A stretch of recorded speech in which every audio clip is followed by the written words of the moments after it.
All right, speaking of fake black accents, she just dropped a new one after speaking to the Black Caucus. Hello to all my divine nine brothers and sisters. And my soror.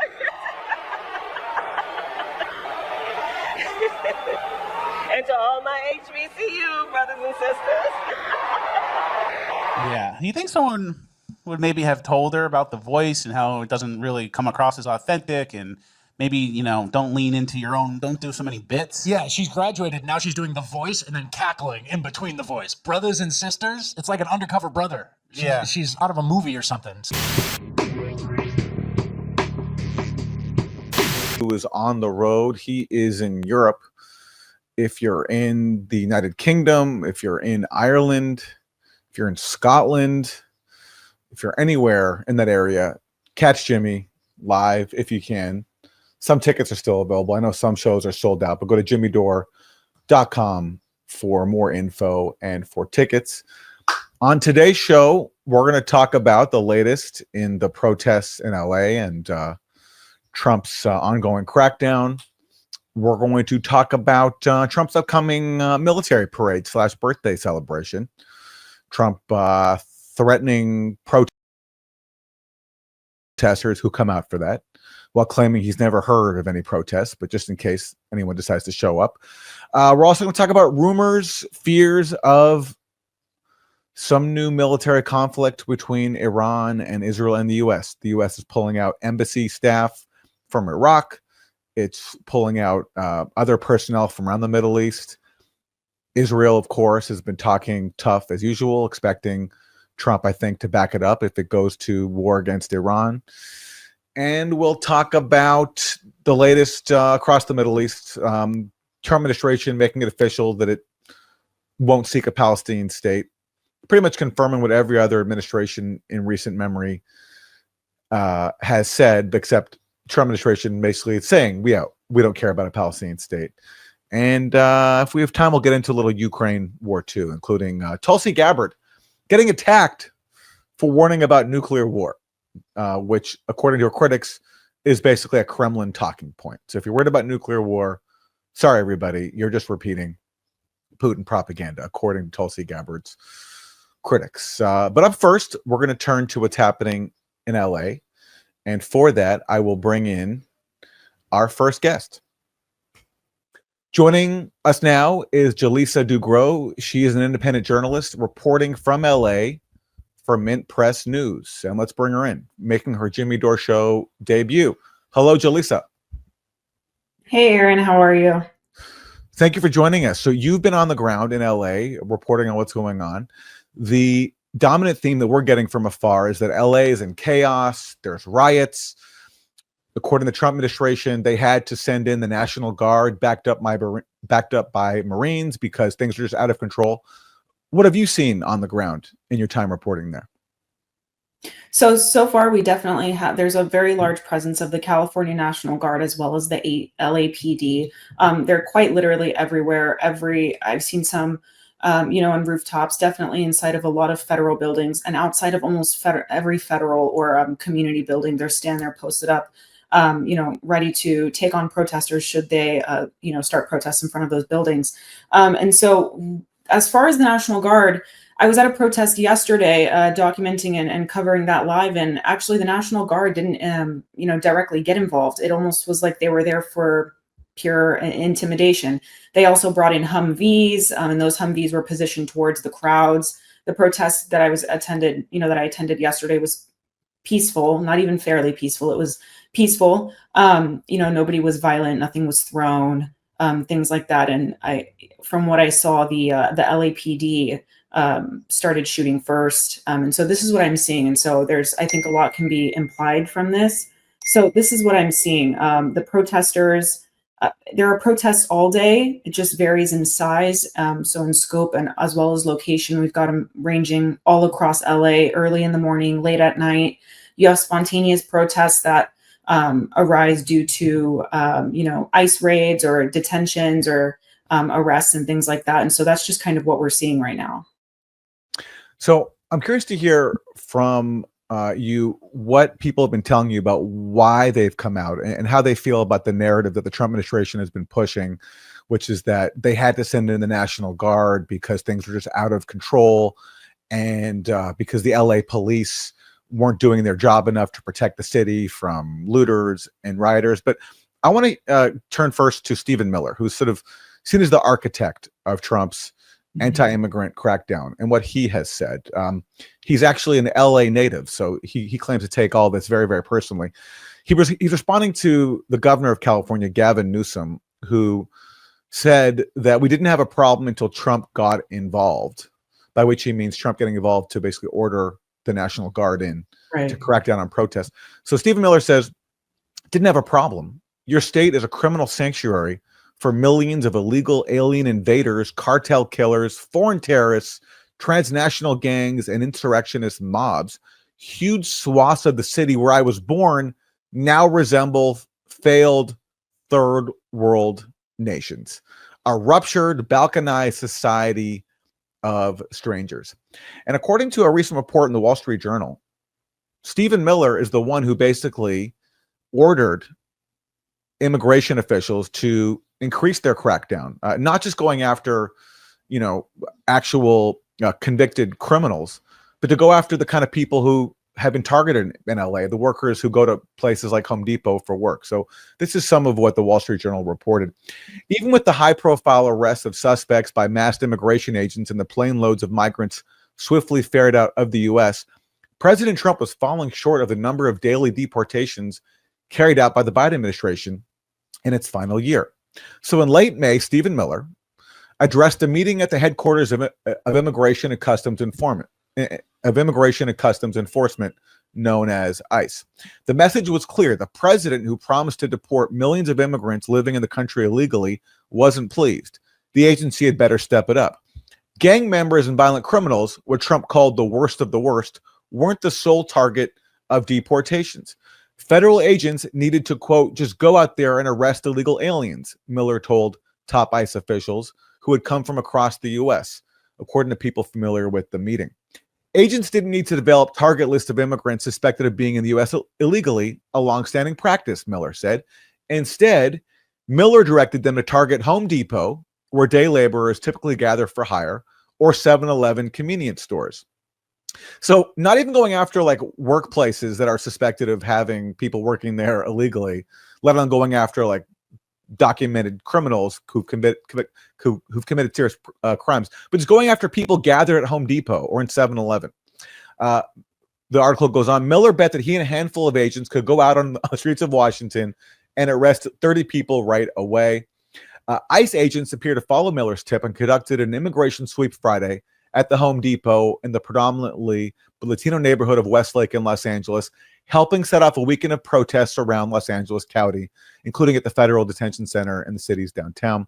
And that's the following day, Trump then ordered 2,000 National Guard troops to Southern California. So according to this narrative from the Wall Street Journal, Miller tells his agents, don't just go after like serious criminals, go after migrant laborers gathered at places like Home Depot or in the parking lots of 7-Eleven. And that's what then kicks off this unrest in LA. How does that track with what you've heard in your reporting on the streets of LA? Well, first of all, it feels stereotypically racist to only target a Home Depot. Why haven't we raided, Targets or Walmarts? So let me make that clear. That's just ridiculous in and of itself. Everything else, I've heard that from law enforcement. When I was detained yesterday, they kind of expressed that same opinion and sentiment to me that aligns with the narrative. Well, explain this, Lisa. So you were covering a protest and you got detained. I was covering a protest yesterday and I was detained along with other media members and every single protester that did attend that protest. And essentially what they all did over the course of an hour was they slowly kettled us in. We didn't even really realize it until you're blocked in on all sides by the LAPD and their Humvees, in your face. And so we were flashbanged, as well as rubber bullets were, ricocheted off the pavement. They eventually did fire at the crowds and things like that. Pepper bombs, if I'm not mistaken, is what they're called, were sprayed. So it made it difficult to breathe. Your throat is scratchy. You have to sneeze a lot. And so you kind of want to get away from that. So we all had to mask up. Eventually everybody was sat. And we all were detained. And what we we're told everybody was asking, are you going to arrest us or are you going to let us go? And they said, we're going to arrest you for not leaving the vicinity when we've ordered you to leave. So, then after that, we were all put along a wall. My phone was confiscated. They took all my belongings off of me and cuffed me against the wall. And then it was, really interesting. And I'll get to your question about the Wall Street Journal. Something that was really interesting to me was when I was detained, the only reason they let me go is because I proved to them that I was a journalist. And let me tell you how it was. I didn't have any credential. They were like, where's your press card? I'm like, I'm working with Mint Press News, but, I'm an independent journalist, outside of that. So, and they were like, well, just prove it to us. Well, what makes my work and, what makes my work and position more verifiable than maybe an activist next to me that's not a journalist, but, does the same, amount of work in the same scope or in the same area. And so essentially all I had to do was just prove that I was a journalist. I mean, and the question begs, what if I was a journalist, instead of being in front of the camera, I was behind it protesting? Would I still be protected as a journalist and not an activist? And so these were questions that I was thinking about as I was released. So I was eventually given back all of my belongings, and they separated the media from the protesters. They put the protesters in these buses that they had brought earlier. And what I was told is that they were shipped off to the jail. So that's kind of what happened. And then they officially blocked that street off. And that was South Alameda Street off of Temple at that intersection. Now, as far as the rhetoric on behalf of the Wall Street Journal, it's really interesting because every single person that I've talked to, and I've even talked to those not involved in protests, and I've asked them, what are you thinking about these protests? Did you suspect at all that on Friday such protests as these would even arise? Did you expect that they would go on this long? And a lot of them anticipate, actually, they told me that it'll go on longer. And they say the people of California are very strong, and every single person, and I mean every single, that's not, hyperbolic, like every single person that I've spoken to is like baffled at the idea of detaining and arresting illegal immigrants, people they perceive as illegal immigrants, because they say illegal immigrants in general that, have come to California have contributed so much culturally, economically in the workforce to California. The culture is super ingrained. Immigrants have brought so much culture, their food, their businesses to California. And so they say that. One protester told me that, immigrants, these immigrants, they put our food on our tables, they teach our children. We love their language. We love their music. We love what they bring us, but we don't love them. And so he told me, we're not going to sit by idly and just let them take people off of the street. And that's exactly what they're doing. Yesterday at the protest, actually, the LAPD got into a circle, really randomly, I'll say, charged into the middle of the protests and grabbed one man and then went out. Grabbed one man and took him into the VA center, which they didn't read anything off to him. They didn't say why they were detaining him or, what that was about. And in my head, it was just, it was a warning to the rest of us that it could be any of us. And so they took him into the VA center. We don't really know what happened to him. So I even took some drives around LA last night. I drove all across LA to kind of get a feel for the city. And I mean, a lot of it was, restaurants from different cultures, like posters and plays and people with offices and things like that, just from all different types of cultures. And so when we think of California, I think it's a beautiful melting pot. And I don't think that Californians in general are willing to sit back and allow this to happen. So, in the terms of fighting for dignity and justice in the, in a world or in an America that seeks to silence any race, is currently what we're going through, to be quite frank. These people are actively opposing it. They're actively challenging it. And we see this even in, protesters that aren't immigrants. They're not immigrants in America. They're not connected to immigrants. They don't have family that are immigrants, but they say, I'm here for free speech. I'm here because we have a right to protest. I spoke to one man. He was a pastor at the Crescenta Methodist Church here in California. And he said, it's my duty to stand up for the vulnerable. I'm following Jesus's word that I'm here to stand up for the vulnerable, and he's getting detained. I had another man that was an Air Force veteran for 10 years. He was deployed shortly after 9/11. And he told me, he says, I'm a veteran and America forgets veterans. America doesn't take care of veterans at all.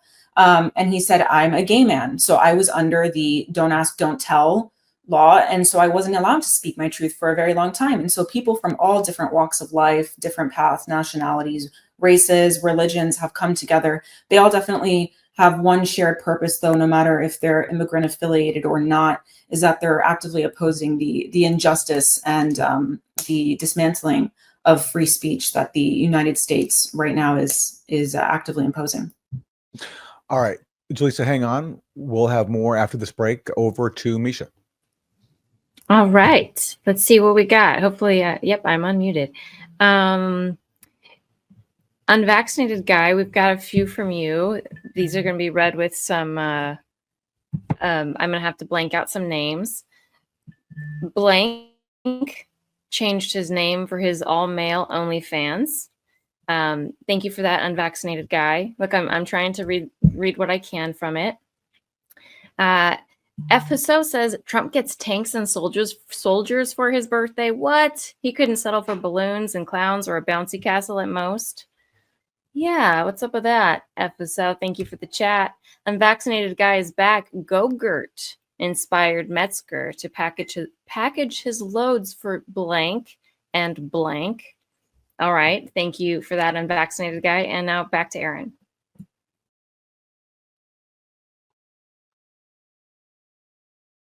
I'm Aaron Mate here with independent journalist Jaleesa Dugro. She's reporting in LA for Mint Press News on the protest.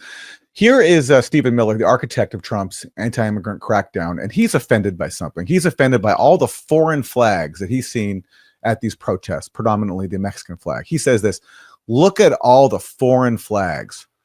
Los Angeles is occupied territory. Well, I could think of somewhere else that's occupied territory. And that's where Stephen Miller works. It's called Congress. And look at all the Israeli flags that are on Capitol Hill. That's one Congress member's office with a Israeli flag saying, I stand with Israel. Here's Congress member Jim Jordan, a Republican. He says, we fly the American flag in America. And he got community noted on X by people who pointed out that Congress member Jordan has an Israeli flag outside his office door. It could even be that one. Here is Jason Bassier on Twitter. Let's be real. If these were the flags they were waving, the right would have never said a word. And these are, I think, photoshopped Israeli flags on images of some of the protesters that are there in LA. And it's true. Here's David Shares. The fact of the matter is, in America, if you wave the Israeli flag, you are a good American who loves his country. And if you are an American but wave Mexico's flag, all of a sudden you are an illegal criminal dirtbag. This is the America we live in, sad. And there, he has examples there of different members of Congress from both parties. There's John Fetterman and some Republicans, John Fetterman, a Democrat, all waving the Israeli flag in Congress. Yeah, John Fetterman, I think that's Rick Scott down there, Senator Rick Scott. And of course, Randy Fine on the right there, he's the Congress member who recently called for nuking Gaza, just like we did in Hiroshima and Nagasaki, with the Israeli flag in his office. Here's Andy No. Mexican nationalists continue to face off against National Guardsmen protecting an LA federal building. A person in black bloc waves a U.S. flag. Far left extremists said people needed to do this to make false impression on camera that they're patriotic. Okay, so he thinks people are waving the American flag just to appear falsely patriotic. All right. So when a guy waves a Confederate flag to celebrate heritage is okay, but when a guy waves a Mexican flag to celebrate his heritage, he's an insurrectionist. I'm going to start waving a Mexican flag to troll the snowflakes offended by it. I know it's exactly the same thing, but it's still funny to me how many people complaining about the Mexican flags in LA have Ukrainian or Israeli flags in their bio. That's exactly right. So, Jaleesa, I mean, you've been out there. How many Mexican flags have you seen, and were you offended by them? Are you guys ready? I was not offended by the Mexican flags in America. Don't shoot. But I wasn't. I did, it's the hypocrisy was best highlighted in all of those tweets. But I mean, it really is baffling. I mean, truly, truly baffling that the Israeli flag does symbolize patriotism in America. And it's incredible to think about that this like a Mexican flag is now looked at as a negative drug, illegal criminal scumbag flag. And you know, I see so many congressmen as well as politicians saying, like, if you wave the Mexican flag, go back to Mexico. You belong in Mexico. If you wave the Israeli flag in the United States of America, you should probably go live in Israel. If that's, you know, if we're going to go based off of technicality, and we're not going to be hypocrites here. So this double standard is amazing. And we can also reference and draw, you know, a parallel to January 6th. January 6th was justified. January 6th, everybody was pardoned. January 6th, we had to empathize. These people were cheated out of an election. How can this be? Cops were violated. People were throwing furniture at each other in a huge security breach. Americans stormed the Capitol, which should be a felony, is insane. And what's more insane is the fact that they were pardoned. But you had officials pardoning them. I did a show with ID Media earlier this year, you know, what the live reactions to the J6ers getting pardoned. And my thing is, this is the dissolvement of due process at best. And so the hypocrisy is astounding, and it really it couldn't be any more glaring, but very interesting, definitely. But I'm not offended. No. Yeah, listen, I wasn't actually offended when January 6th protesters got pardoned. I thought that, you know, in many cases there were excessive sentences, and people put in prison for going into the Capitol when it wasn't authorized. You know, I think there was some harsh persecution there, but it's funny that the same people who championed being lenient on January 6th protesters now support this harsh crackdown on ICE protesters. On anti-ICE protests. You know, like it's hard to find some consistency in this country, and that's what we're trying to find here. Okay, we'll be right back. Over to Misha. Let's see what we got. We got a lot of Unvaccinated Guy. It's nice to see you so active today, Unvaccinated Guy. Winchester III, Captain Spaulding, and Hervey, is it Villachez, are all doppelganger of Kurt Metzger, one and the same, perhaps all wrapped up into one. You know, Kurt, I hope maybe he's watching the show now. He'll be with us later on. So these are all lost on us when he should be hearing them. FSO, buy the new Palantir AI sex robot. Every nut is a psyop. Thanks, FSO. FSO is back. You're a deep state tool if you're cheering on these immigration raids. Violence to create fear, so you will cheer for the surveillance state. Unvaccinated Guy saw blank and blank at Dugin in the Bay concert. Okay, thanks. I'm gonna leave that at that, and we're gonna go back to Aaron. Just two blanks on that comment. That we're getting somewhere. All right. I'm Aaron Mate, sitting in for Jimmy Dore here with Jaleesa DeGrow, independent journalist covering the LA protests for Mint Press News. And Donald Trump has opinions on who is out there protesting ICE and the raids on undocumented immigrants. He thinks some of them might be professionals. Breaking up the sidewalks with a big hammer, handing pieces of the concrete to other people. Who do you think is paying for that? Somebody's paying for it. Thank you. We might have something to do with it. Thank you for saying that. Somebody's paying for that. I watched total professionals. He's banging the curb, banging the granite, banging the concrete. And he had a whole group of people. They lined up like totally professionals, grabbed the big chunks, and they dropped it on the soldiers. They dropped it on the Los Angeles police. These are insurrectionists, they're agitators, or troublemakers. At a minimum, they're troublemakers.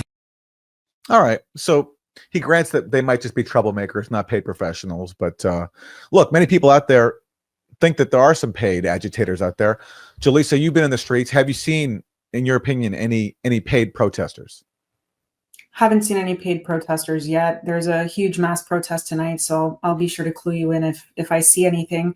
Right now, what I really keep seeing in the protests, even the pop-up ones around the city, is that they warn each other, you know, in the midst of these protests. Don't throw anything. Don't fight them. Just do what they say and comply. And they chant and they remain organized as they conduct these protests. But I haven't seen any paid agitators. But I do believe that they exist. And I do believe that they exist by the opposite party, or, MAGA, or, anybody under Donald Trump. And I do believe they exist to legitimize or provide credibility to the harsh crackdowns, to continue them, is what I believe. What I find funny about every time you have mass protests, there's somebody on either side to say that everyone is just they're the work of foreign agitators. So you're hearing that now from like Stephen Miller, that this is like part of a planned plot to sow chaos from Mexico.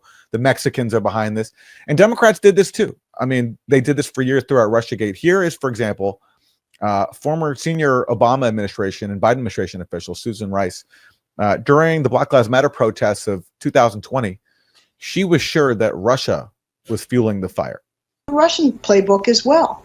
But we can't allow the extremists, the foreign actors, to distract from the real problems we have in this country that are long-standing, centuries old, and need to be addressed responsibly by new leadership. You're absolutely right on the foreign interference, because we know for decades the Russians, when it was the Soviet Union, the communists, they've oftentimes tried to embarrass the United States by promoting the racial divide in our country. But what you're suggesting, Ambassador, is that they're still trying to do that? Is that what you're saying? Well, we see it all the time. We've seen it for years and frankly every day on social media, where they take any divisive, painful issue, whether it's immigration, whether it's gay rights, whether it's gun violence, and always racism, and they play on both sides. Their aim is not simply to embarrass the United States, Wolf. Their aim is to divide us, to cause us to come into combat with each other, to disintegrate from within. And I would not be surprised to learn that they have fomented some of these extremists on both sides using social media. I wouldn't be surprised to learn that they're funding it in some way, shape, or form. So basically, Democrats say it's always the Russians that are sowing chaos. And the MAGA crowd, at least, the people in the administration that are consider themselves MAGA, people like Stephen Miller, I mean, he talks about illegal alien invaders, cartel killers, foreign terrorists, transnational gangs, that they're the ones sowing chaos deliberately. So everything basically is always a foreign plot designed to destroy the U.S. and not maybe something to do with uniquely, U.S. problems that are homegrown. And in the case of the U.S., and this is the part that always gets ignored, there are a lot of undocumented immigrants here, and a lot of them are here because the U.S. helped destroy their countries. Like, for example, in Latin America, launching coups that are designed to destroy entire economies, like in Venezuela with the sanctions, or in Cuba, which has been the target of a regime change campaign for more than 60 years.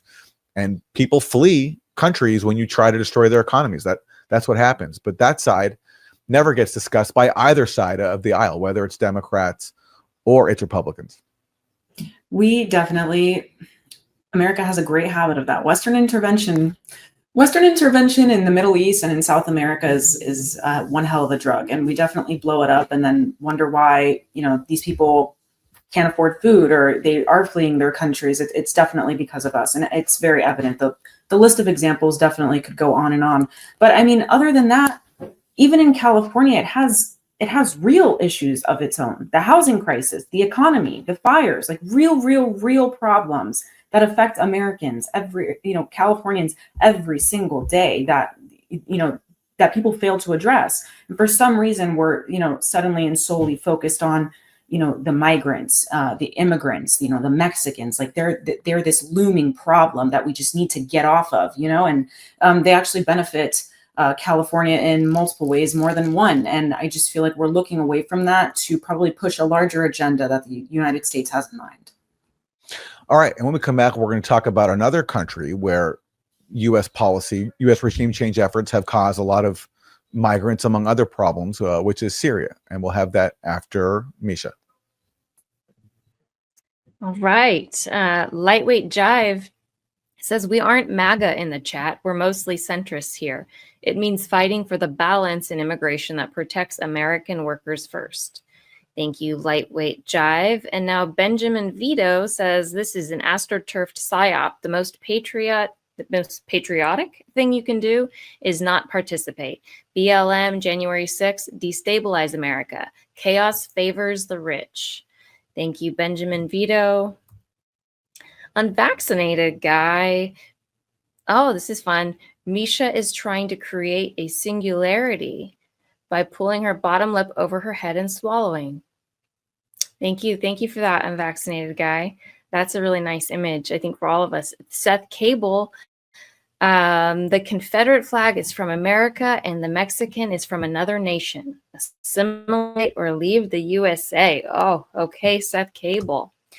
Mrs. Richie Blackmore, there are reports of the IDF training Mexican cartels going back 40 years. Israel also sells them weapons. Thank you, Mrs. Richie Blackmore. And now back to Aaron.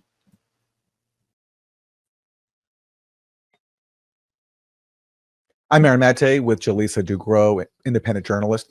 Let's talk about Syria, Jaleesa, something you've covered a lot. But first, let's talk about the problem that the U.S. has, not just in Syria, but around the world, with the kind of allies that it links up with to pursue proxy wars and regime change. This is in Ukraine, and this comes from Declassified. NATO deleted a tweet after complaints it featured a Ukraine soldier with a black sun Nazi symbol on her uniform. A NATO official told Declassified the post was removed when we realized it contained a symbol that we could not verify as official. Yes, the symbol was Nazi because that's who the U.S. has sided with in its longstanding proxy war against Russia inside of Ukraine, going back many years, especially the 2014 Maidan coup, which set off all this fighting and carnage inside Syria. Here's another tweet. Not Ukraine's Jewish president being guarded by a guy with an SS patch. That's German for some Nazi shit. And yeah, there's Zelensky, and a guy behind him is has a backpack with a Nazi symbol on it, which has become a major problem inside Ukraine. Now, this is a similar problem that in Syria, where the U.S. over the years basically tacitly, in some cases overtly, encouraged the rise of ISIS, because ISIS was fighting alongside other groups like Al-Qaeda, against the Syrian government of Bashar al-Assad, who was successfully overthrown finally last year. Just some headlines from CNN recently claiming that ISIS was in fact challenging the new government that the U.S. helped install. ISIS claims the first attacks against forces loyal to the new government Syria. ISIS launches first attacks against the new Syrian government. So this was corporate media basically saying that even though the U.S. sided with ISIS and Al-Qaeda against Bashar al-Assad and the regime change war in Syria, that in fact the new government that we helped install, led by the former leader of Al-Qaeda in Syria, they're actually against ISIS. But here's a problem. ISIS guys are still turning up supporting the new government. The new Syrian security forces patrolling Tartus and Latakia, proudly displaying their ISIS patches, making sure they're visible in the frame. So there's a problem here where both the U.S. and the new Syrian government, led by the former Al-Qaeda guy, they claim they're against ISIS, but yet ISIS is turning up still in areas controlled by the government and patrolling areas on behalf of the government. Here's the video. So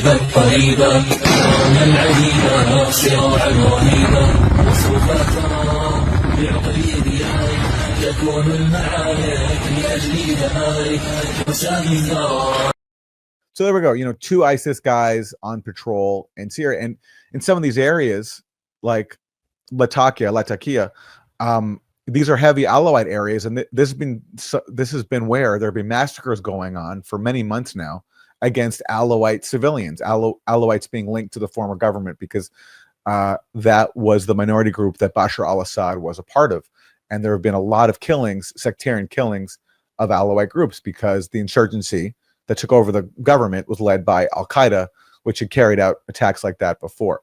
So that's going on. Here's why it read: if anyone still believes that occupying Syria, as the U.S. did by deploying military forces, was about stopping ISIS, let me know. I have some gorgeous beachfront property in Raqqa that's priced to move. And still, though, despite all this, despite the sectarian killings, despite the presence of ISIS, despite the fact that a former Al-Qaeda leader is now the head of the Syrian government, the U.S. is formalizing its military presence in Syria in a deal with the Al-Qaeda-linked government. And there's been talk for a long time now about basically U.S. and Syria relations improving. Trump recently lifted sanctions on Syria because the job was done. The sanctions helped destroy Syria's economy, helped bring about regime change. Now the sanctions can be lifted. And look at this. This is from Reuters. Washington has okayed Syrian plans to merge thousands of foreign fighters into the new army. According to U.S. envoy Thomas Barak, there is understanding with transparency on the issue. He said it was better to keep the fighters, many of whom are very loyal to Syria's new administration, within a state project than to exclude them. So basically, you have thousands of foreign fighters, people who aren't even Syrian, now being formally included into the new Syrian army. And a lot of these foreign fighters, they did not come to Syria to bring democracy and freedom. They came to pursue their own unique and I would say perverted version of Islam, which including to attack minority groups like the Alawites, which has been going on. And now they get the okay from Washington to be a part of the new Syrian army. So, Jaleesa, I mean, you've covered Syria a lot. My first question to you is, why does Washington, who gave Washington the okay to give Syria the okay to decide who can be in their new army or not, especially if it's foreign fighters who aren't even Syrian? Well, everything that we've seen thus far, Syria must get permission in order to move forward. And we can see the sanctions are pretty evident of that. The sanctions were a reward because Abu Muhammad al-Julani fulfilled what he was supposed to do, which is to overthrow Bashar al-Assad and instill the new regime change government that the United States wanted so far. Syria was one of the last, Arab states that stood actively against Western imperialism. Bashar did not want to sell out to the West, is what I believe. And so it was one of the really large last states standing against that. And it was in the way. There were a lot of projects that other countries wanted, including the United States, big or small, that Syria actively stood in the way of, that Bashar al-Assad actively stood in the way of. And so this regime change was a long time coming by the United States for a very long time. And so they're mom and dad of this project. And so Syria has to ask for permission. And so they've okayed this. And it's pretty evident that they were over the regime change, considering that the US has to okay this. No formal statement was made from Donald Trump, I don't think. Let me know if I'm wrong. It just came out in an article one day that they were okayed to go ahead and integrate thousands of foreign fighters into the new Syrian army, which is a recipe for disaster in and of itself. Here's what I said about this. Did the people of Syria elect the mandarins of Washington to okay plans for their country's army? No. The mandarins of Washington gave themselves the right to regime change Syria by arming an al-Qaeda-led, foreign-dominated insurgency, imposing crippling sanctions, and sending U.S. troops to loot Syria's oil and wheat. One result is that Washington now gets to give the okay to their foreign proxies' army. But look, this regime change campaign is yielding results for the U.S. Here is a scoop from Barak Ravid of Axios. Israeli Prime Minister Benjamin Netanyahu told U.S. envoy Tom Barak he's interested in negotiating new agreements with the new Syrian government, with the U.S. serving as mediator, Israeli officials said. And this makes sense, Jaleesa, because Israel played a major role in putting that new government in power in Syria. They armed the insurgency that was dominated by al-Qaeda, which now leads the government. They bombed Syria hundreds of times, including bombing Iranian ships that were trying to break the U.S.-led blockade of Syria by delivering oil so that Syrians could have the energy to power their homes and their cars. So Israel played a major role in bringing about the new Syrian government. So it's no surprise to me that they want to now make a deal with their old friends. Oh yeah, it's definitely no surprise at all. I mean, the cake was cut before December when Bashar was overthrown. The cake was cut. We just didn't know who was going to get a piece of what. It's really sad, and I've long said this, and I repeat it so much, is that it's just very challenging, Syria, is because the overthrow of Bashar did not come at the hands of the people. It came at the hands of two-time terrorists that are about three-time terrorist group that is backed by the United States and backed by Israel. The sovereignty and security of Syria should not come at, the yes and no of the United States and the condition that Israel gets to occupy territory inside of Syria. I mean, this is ridiculous. But nevertheless, like you said, they've armed and backed, these insurgent groups for quite a long time right now. And I think it's even more telling that Abu Muhammad al-Julani is not fighting back nor responding to Israel when Israel is inside of Syria, bombing their weapon depots, caches, and things like that. And it's essentially to what? It's to completely disarm Syria, so that Syria cannot fight back, and then they will become a weak state, demilitarized almost, that they cannot respond to, threats outside of that, and more importantly to Israel. And really quick, this is also evident in the fact of the dissolvement of the 1974 disengagement line that Israel for a very long time had been violating anyways. But on December 8th, Netanyahu made a statement and said, this 1974 disengagement line is now dissolved. And when you guys have a government, we'll go ahead and reestablish it. But he has since then announced that he will not be, removing the IDF from, Syria. And so this was just the plan all along: create the pretext, overthrow, create the pretext, move in, occupy, and take complete control. All right, Jaleesa Dugro, we know you have more protests to go cover in LA. Thank you so much for taking the time to join us on the Jimmy Dore Show. Thank you so much. Over to Misha. All right. BC Sides Indivisible Project is in cohorts with the ADL and Bend the Arc. They are funding this AstroTurf movement and agitators. This movement doesn't support Gaza whatsoever, just chaos. Thank you, BC Sides. Stephen Dodds is a one-state solution where all peoples living inside Israel have full rights guaranteed, better than what we have now. Thank you, Stephen Dodds. Jimmy V1, this is a psyop to take the last bit of liberty and personal sovereignty we have left. Don't be left versus right. Don't be a left versus right, useful idiot. Please, for all sakes, for all our sakes. Thank you, Jimmy V1. Rumtech77, both sides will use agitators, one to point to Trump, the other one for new security messages. Either side gains from citizen illogic and irrationale. Write the politicians, not grant them propaganda. Thank you for that one. And thank you for the generous chat, Rumtech77. My real name, speaking of Mexicans, where's Kerp? Kerp, he's still on the schedule to be here a little later. We've got a couple more guests, and then we'll see Kurt maybe within the hour. So stand by for Kurt, my real name, and thank you for the chat. Back from the road, the correct flag to wave is the red banner of the people. Alas, this unorganized DNC promoted shit show won't advance material interests of the working class. It will advance the security state, though. Thank you for that one. Back from the road. And now back to Aaron. Misha, give me one more second, actually. Just come on. Oh, sure. Yeah. I've got it. Yeah, my bad. No problem. BC Sides. Oh, you know what? Things were getting a little crazy for a second there, and I screenshotted this one twice. But thank you for your chat again, BC Sides. Julius Patty, Jaleesa.